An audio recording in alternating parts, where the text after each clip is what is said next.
ನಮಸ್ಕಾರ. ಪ್ರಜಾರಾಜ್ಯ ಕನ್ನಡ ನ್ಯೂಸ್ಗೆ ಸ್ವಾಗತ. ಹುಕ್ಕೇರಿ ಗ್ರಾಮೀಣ ವಿದ್ಯುತ್ ಸಹಕಾರಿ ಸಂಘದ 55ನೇ ಸರ್ವಸಾಧಾರಣ ಸಭೆ ಜರುಗಿತು. ಸಂಘದ ಅಧ್ಯಕ್ಷ ಕಲಗೌಡ ಪಾಟೀಲ್ 2023-24ನೇ ಸಾಲಿನ ವರದಿ ವಾಚನ ನೆರವೇರಿಸಿದರು. ನಂತರ ಹುಕ್ಕೇರಿ ತಾಲೂಕಿನ ರೈತರು ಗ್ರಾಮೀಣ ಪ್ರದೇಶದಲ್ಲಿ ವಿದ್ಯುತ್ ಸರಬರಾಜು ಹಾಗೂ ಅಗತ್ಯ ಸೇವೆ ಸೌಲಭ್ಯ ಒದಗಿಸುವ ನಿಟ್ಟಿನಲ್ಲಿ ಸಲಹೆ ಸೂಚನೆಗಳನ್ನು ನೀಡಿದರು. ರೈತರ ಸಲಹೆ ಸೂಚನೆಗಳನ್ನು ಸ್ಥಳೀಯ ಅಭಿಯಂತರ ನೇಮಿನಾಥ್ ಕೆಮಲಾಪುರಿ ಹಾಗೂ ದುರ್ದಿನ್ನಿ ನಾಯಕ್ ಸೇರಿದಂತೆ ಎಲ್ಲ ಆಡಳಿತ ಮಂಡಳಿಯವರು ರೈತರ ಸಲಹೆ ಸೂಚನೆಗಳಿಗೆ ಸ್ಪಂದಿಸಿ ಆಡಳಿತ ಮಂಡಳಿ ಈಗಾಗಲೇ ನಿರ್ಣಯ ತೆಗೆದುಕೊಂಡಿದ್ದಾರೆ ಎಂದು ಹೇಳಿದರು. ರಾಮಗೌಡ ಪಾಟೀಲ್, ಪ್ರಜಾರಾಜ್ಯ ಕನ್ನಡ ನ್ಯೂಸ್, ಹುಕ್ಕೇರಿ.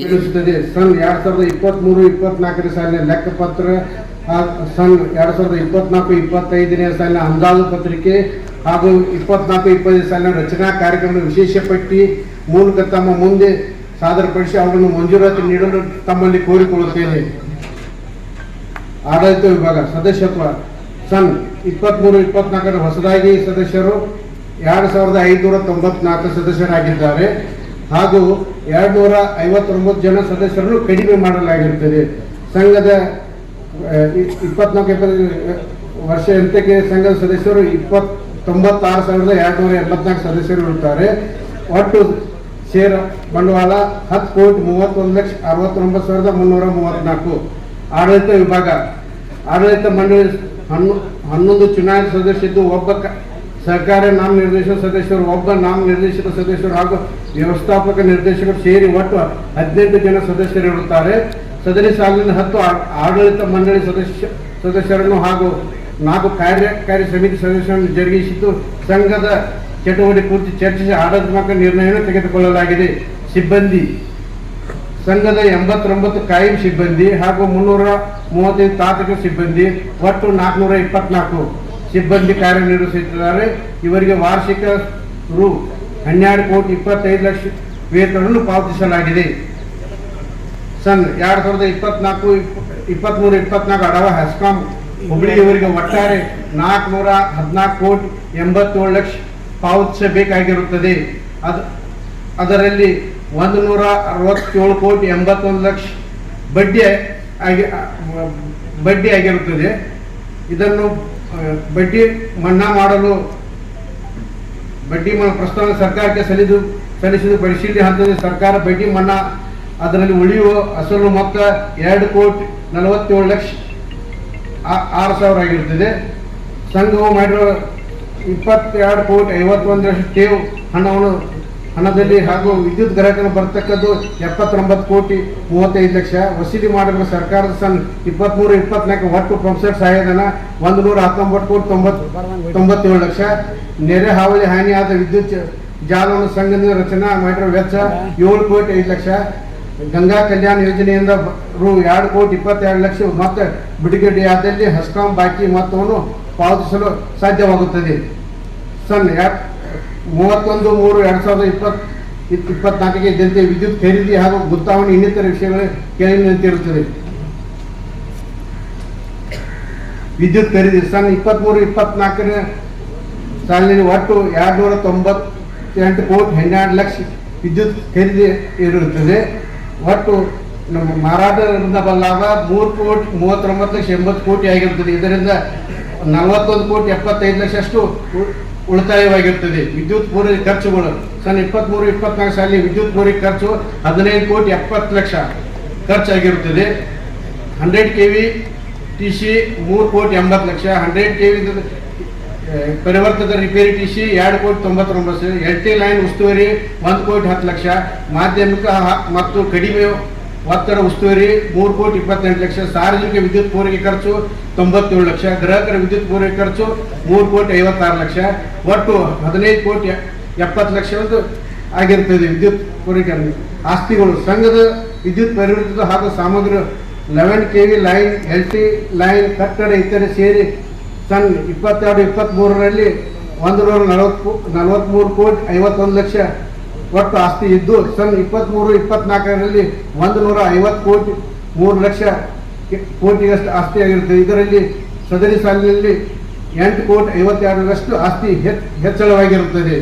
ತಾಂತ್ರಿಕ ವಿಭಾಗ ಹೊಸ ಜೋಡಣೆಗಳು ದಿನಾಂಕ 1/4/2023 31/3/24 ಗೃಹ ಬಳಕೆ 1175, ವಾಣಿಜ್ಯ 103, ಬೀದಿ ದೀಪಗಳು 53, MP 91, RP 1096, LT ಕುಡಿಯುವ ನೀರು ವಿದ್ಯುತ್ ಜೋಡಣೆ 27, ತಾತ್ಕಾಲಿಕ 134, ಒಟ್ಟು 2679 ಜೋಡಣೆಗಳು ಹಾಗೂ 8 SC ಜೋಡಣೆ ವಿದ್ಯುತ್ ಸಂಪರ್ಕ ಕಲ್ಪಿಸಲಾಗಿದೆ. ಪರಿವರ್ತಕ TC ವಿಭಾಗ ದಿನಾಂಕ 1/4/2023 31/3/2024 1340 ಪರಿವರ್ತನೆ ರಿಪೇರಿ ಮಾಡಲಾಗಿದೆ. ವರ್ಕ್ ಪ್ರೋಗ್ರಾಮ್ ಸನ್ 24-25 ಸಾಲಿನಲ್ಲಿ 108 kilometre HD line, 79 LT line, ಒಟ್ಟು 120 ಕಿಲೋಮೀಟರ್ ಟ್ರಾನ್ಸ್ಫರ್, 123 ಟ್ರಾನ್ಸ್ಫರ್ ಕೇಂದ್ರ ಸ್ಥಾಪನೆಗೆ ಹಾಗೂ 1253 ಪಂಪ್ಸೆಟ್, 25 ಚಿಕ್ಕ ಉದ್ದಿಮೆ, 7 HD ವಿದ್ಯುತ್ ಜೋಡಣೆ, 1085 ಮನೆಗಳು ಹಾಗೂ ಉದ್ದಿಮೆ ವ್ಯಾಪಾರ 43 ಬೀದಿ ದೀಪಗಳು ಜೋಡಣೆ ಕಲ್ಪಿಸಿ ಗುರಿ ಹೊಂದಲಾಗಿದೆ. ಇದರಿಂದ ಪ್ರಸ್ತುತ ವರ್ಷ SCP TSP ಗಂಗಾ ಕಲ್ಯಾಣ ಯೋಜನೆಯಲ್ಲಿ ಹೆಚ್ಚುವರಿ TC 11 KV ಲೈನ್ ತಂತಿಗಳನ್ನು ಅಳವಡಿಸಿ KST ಗ್ರಾಮಗಳಿಗೆ ಮಳೆ ಗಾಳಿ ಬಂದಾಗ ವಿದ್ಯುತ್ ಕಡಿತವಾಗದಂತೆ ಅನುಕೂಲ ಮಾಡಲು ವಿನಂತಿ. KST ಗ್ರಾಮಕ್ಕೆ ಸಂಕೇಶ್ವರ ಪಟ್ಟಣದಲ್ಲಿರುವ 110/11 KV ಉಪವಿದ್ಯುತ್ ಕೇಂದ್ರ Sankeshwar F2 NJY feeder KST feeder ಮೂಲಕ ವಿದ್ಯುತ್ ಸರಬರಾಜು ಮಾಡಲಾಗುತ್ತಿದೆ. ಜೂನ್ ಮತ್ತು ಜುಲೈ ತಿಂಗಳಲ್ಲಿ ಜೋರಾದ ಮಳೆಗಾಳಿಗೆ 11 KV ಹಾಗೂ LT ಲೈನ್ಗಳ ಮೇಲೆ ಅಲ್ಲಲ್ಲಿ ಗಿಡ ಮರಗಳು ಬಿದ್ದು ಕಂಬಗಳು ಮುರಿದು 11 KV ಪಿನ್ ಒಡೆದು ವಿದ್ಯುತ್ ಪೂರೈಕೆಯಲ್ಲಿ ವ್ಯತ್ಯಯವಾಗಿರುತ್ತದೆ. ಸಂಘದ ಕಾರ್ಮಿಕರಿಂದ ಆದಷ್ಟು ಬೇಗನೆ ಮರ ಗಿಡಗಳನ್ನು ಕಡಿದು ಕಂಬಗಳನ್ನು ಮರುಸ್ಥಾಪಿಸಿ ಲೈನ್ ಕ್ಲಿಯರ್ ಮಾಡಿ ವಿದ್ಯುತ್ ಪೂರೈಕೆ ಕೂಡಲೇ ಮಾಡಲಾಗಿದೆ. ಅದರಂತೆ ಸದ್ಯವಾಗಿ ನಿರಂತರ KST ಗ್ರಾಮಕ್ಕೆ ವಿದ್ಯುತ್ ಪೂರೈಕೆ ಮಾಡಲಾಗುತ್ತಿರುತ್ತದೆ. ಆದಾಗ್ಯೂ ನಿಯೋಜಿತ ನಿಡಸೋಶಿ ಗ್ರಾಮದಲ್ಲಿ ವ್ಯಾಪ್ತಿಯಲ್ಲಿ 110/11 KV ವಿದ್ಯುತ್ ಕೇಂದ್ರ ಸ್ಥಾಪನೆಯಾದ ನಂತರ KST ಗ್ರಾಮಕ್ಕೆ ಪ್ರತ್ಯೇಕ ವಿದ್ಯುತ್ ಕಂಬಗಳನ್ನು ಅಳವಡಿಸಿ ವಿದ್ಯುತ್ ಪೂರೈಕೆ ಮಾಡಲಾಗಿರಲೆಂದು ಈ ಮೂಲಕ ನಮ್ಮ ಜರುಗಿದ ಸನ್ 2022-23ನೇ ಸಾಲಿನ ವಾರ್ಷಿಕ ಸರ್ವಸಾಧಾರಣ ಸಭೆಯ ನಡವಳಿಕೆಗಳು. ವಿಷಯ ನಂಬರ್ 1, ದಿನಾಂಕ 22/9/2022 ಜರುಗಿದ ಸರ್ವಸಾಧಾರಣ ಸಭೆಯ ನಡವಳಿಕೆಗಳು ಓದಿ ಒಪ್ಪಲಾಗಿದೆ. ವಿಷಯ ನಂಬರ್ 2, ಸಂಘದ ಸನ್ 2022-23ನೇ ಸಾಲಿಗಾಗಿ ಆಡಳಿತ ಮಂಡಳಿಯು ತಯಾರಿಸಿದ ಲೆಕ್ಕಪತ್ರಗಳೊಂದಿಗೆ ಸಾದರಪಡಿಸಿದ ವಾರ್ಷಿಕ ವರದಿಗೆ ಮಂಜೂರು ಕೊಡುವುದು. 274.77 ಆದಾಯ, 274.89 ಖರ್ಚು, ಈ ರೀತಿ ಹೋಸಲ ಇದಾಗಿದ್ದಾರೆ.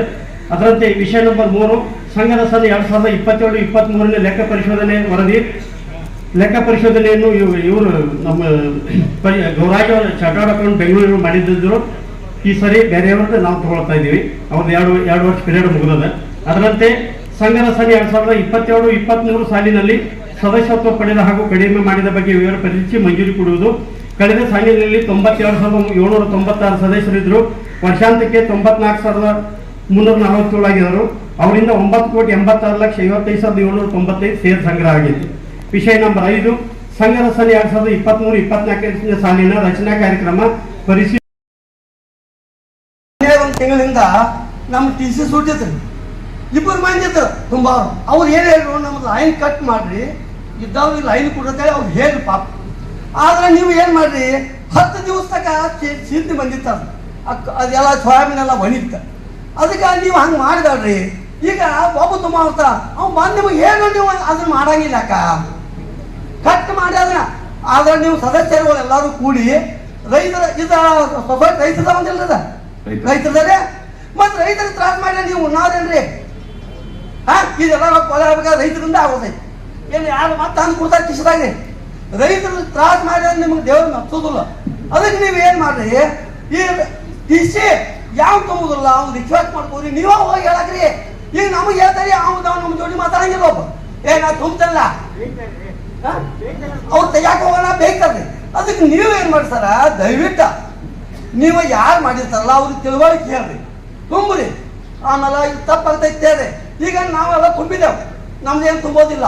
ಈಗ ನಮಗೇನು ಹೇಳ್ತಾರೆ ನೀವು ಹೇಳ್ರಿ, ನಮಗೇನು ಹೇಳ್ತಾರೆ? ನಾವು TC ತುಂಬೋದೈತೆ, ನಾವು TC ರೊಕ್ಕೆಲ್ಲ ತುಂಬಿದೆವು, 10 ಮಂದಿ ತುಂಬಿದೆವು, 2 ಮಂದಿ ತುಂಬಿಲ್ಲ, ಅವ್ನು ಒಬ್ಬ ತುಂಬಿಸಿದೆವು, ಒಬ್ಬ ಅವ್ರ ಕಡೆ ಏನಿಲ್ಲ. ನೀವು ಅಂತ ರೈತರಿಗೆ ಏನು ಮಾಡೋರ? ಅದಕ್ಕೆ ಆಡಳಿತ ಮಂಡವರಾಗಲಿ ನೀವಾಗಲಿ ಇದನ್ನ ವಿಚಾರ ಮಾಡ್ಕೊಂಡ ರೈತರು ತ್ರಾಸ ಆಗ್ತೈತಿಲ್ಲ ನೋಡ್ಕೊಂಡ ಇದನ್ನ ಕ್ರಮ ತಗೋರಿ. ಯಾಕಂದ್ರೆ ನೋಡ್ರಿ ನಾವು ಈಗ ವರ್ಷ ಅದನ್ನ ಹೇಳ್ತೇವೆ, ಖರೆ ನೀವು ಏನ್ ಮಾಡ್ತೀರಿ ಹೂ ಅಂತೀರಿ, ಅವನ ಸುಡ್ತಾರ ಅವ್ನು ತುಂಬ ತುಂಬಿದ್ರೆ ನೀವು ಬರ್ರಿ, ಪಾಪ ಬಂದು 8-10 ಮಂದಿ ಅವನ ಹಾಕೊಂಡೋಗ ಆಮೇಲೆ ಮತ್ತೆ ಹೋಗೋದು ಅವ್ನು ತುಂಬಿಸ್ರಿ ಅವ್ನ ಮನೆಗೆ ಹೋಗ್ತೇವ. ಏನ್ ನನ್ನ ಕಡೆ ಏನಿಲ್ರಿ, ನಾ ತುಂಬ್ತೇನೆ ಸೋಯಾಬೀನ್ ಬಂದೈತಿ ಇನ್ನು 5 ದಿವಸ ತಡೀರಿ ಅಂತಾರ. ನಮ್ಮಂತ ಜವಾಬ್ದಾರಿ ತೊಗೊಂಡಿರ್ತೇವ ತುಂಬಿಸ್ತೇವೆ, ನೀವು ಅವ್ರಿಗೆ ಕಿಮ್ಮತ್ ಕೊಡಂಗಿಲ್ರಿ. ಅವ ತುಂಬ್ತಲ್ಲ ಗೌಡ್ರ ನೀವು ಜವಾಬ್ದಾರಿ ನಿಮ್ಗೆ ಏನ್ ಹೇಳ್ತಾರ, ನಾವು ತುಂಬ್ತೇವ್ರಿ, ಅವ್ನು ತುಂಬಲಿಲ್ಲ ನಾ ತುಂಬ್ತ ಅಂತ ಹೇಳಿದಾನೆ. ಆದ್ರೂ ನೀವು ಅದು ಗಮನ ಕೊಡ್ಲಿಲ್ಲ. 10 ದಿವಸ ಟಿಸಿ ಹಾಕಿ ಬಂದ್ ಮಾಡ್ರಿ, ಎಷ್ಟು ಯೂಸ್ ಐತ್ರಿ ಅದ. ಮತ್ ನೀವು ಯಾಕೆ ಹಂಗ ಮಾಡಿ ಸರ, ಏನ್ ಹೇಳಿ ಅಷ್ಟೇ ಹೇಳಿ. ಇನ್ನೊಂದು ಐತಿ ಕೇಳ್ತಾನೆ, ಯಾಕಂದ್ರೆ ನೀವು ನೋಡ್ರಿ ಕರೆಂಟ್ ಕೊಡೋದ್ರಿ ನಾವು ಅದಕ್ಕೆ ಹೋಗ್ತೇವೆ, ನಾವೇನು ನಿಮ್ಗೇನು ಎಲ್ಲ ಮಾಡಕತ್ತಿಲ್ಲ. ಟಿಸಿ ದೇಶದಿಂದ ಕೆಪಾಸಿಟಿ ಕಳ್ಕೊಂಡವ, ತಾರ್ಗಳು ಹರಿದು ಬೀಳಾಕತ್ತಾವ, ಮತ್ತು ಯಾವ ಫೋನ್ಗಳು ಭಾಳ ಬಗ್ಗಿದಾವ ಯಾವಾಗಿದಾವ ಅವನ್ನ ರಿಪೇರಿ ಮಾಡಿ ಕೇಸಿಂದ ಜೀವ ಉಳಿಸ್ರಿ ಅಂತೇಳಿ ತಮ್ಮಲ್ಲಿ ಕಳ್ಕಳಿ ಮಾಡ್ತೀವಿ. ಅದಾದ ನಂತರ ಕ್ಲಿಯರ್ ಆಗ್ತದೆ ಅಂತ ಎಷ್ಟೇ ಹೇಳಿದ್ವಿ. ಈಗ ಅದು ಯಾವಾಗ ಹೋದ್ರಿ ಈಗ ನನಗೆ ಇನ್ನೊಂದ್ರಿ, ಅವ್ರ ಜಾಗ ಕೊಡ್ಲಿಲ್ಲ ಇವ್ರ ಜಾಗ ಕೊಡ್ಲಿಲ್ಲ ಅದು ನಮಗ್ ಬೇಕಾಗಿಲ್ಲ. ಯಾಕಂದ್ರೆ ನೀವು ಜಾಗ ಯಾರು ತಗೊಂಡಿರಿ ಯಾರು ಬಿಟ್ಟಿದ್ದೀರಿ ಅದ ಸೆಕೆಂಡ್ ಅದ. ಆದ್ರೆ ಇದು ಆಗಬೇಕು ಆಗಬಾರ್ದು ನೋಡ್ರಿ, ಇದು ಆಡಳಿತ ಮಂಡಳಿ ಎಲ್ಲ ಶಾಸಕರ ಆ ನಿಟ್ಟಿನಾಗ ಜಿಲ್ಲಾಧಿಕಾರಿಗಳು ಅದನ್ನ ಜರ ಸಂಧಾನಕ್ಕ ಆ ಗ್ರಾಹಕರನ್ನ ಕರೆದಿದ್ರು, ಅಲ್ಲಿ ಸಂಧಾನ ಆಗ್ಲಿಲ್ಲ, ಗ್ರಾಹಕರ ಬೇಡಿಕೆ ಹೆಚ್ಚಿತ್ತು. ಅದಕ್ಕೆ ಮತ್ತೊಂದು ಪ್ರಪೋಸಲ್ ಅವ್ರ KPTCL ಅವ್ರನ್ನ ಕರೆಸಿ ಇದಕ್ಕ ನಮ್ಮದೇನ ಪ್ರಪೋಸಲ್ ಲೋಡ್ ಅಷ್ಟೇ ಹೇಳೋ ಕರ್ತವ್ಯ ಸಂಘದ ಡಿಸ್ಟ್ರಿಬ್ಯೂಷನ್ ಲೈಸೆನ್ಸಿ ನಾವು ಮಾಡ್ತೀವಿ. ಆದ್ರೆ ಲೋಡ್ ಸೆಂಟರ್ ಇದನ್ನ ನೋಡ್ಕೊಂಡು KPTCL ಅವರು ಸ್ಥಳ ಫೈನಲೈಸೇಷನ್ ಮಾಡ್ತಾರ, ರೊಕ್ಕನೂ ಅವ್ರ ಲ್ಯಾಂಡ್ಗೂ ಅವರೇ ಕೊಡ್ತಾರ, ಅದು ದರ ಸಂಧಾನ DC ಅವ್ರು ಮಾಡ್ತಾರ. ಅದು ಆದಷ್ಟು ಬೇಗ ಈಗ ಬೇರೆ ರೈತರು ಕೊಟ್ಟಿದಾರ ಅಲ್ಲಿ.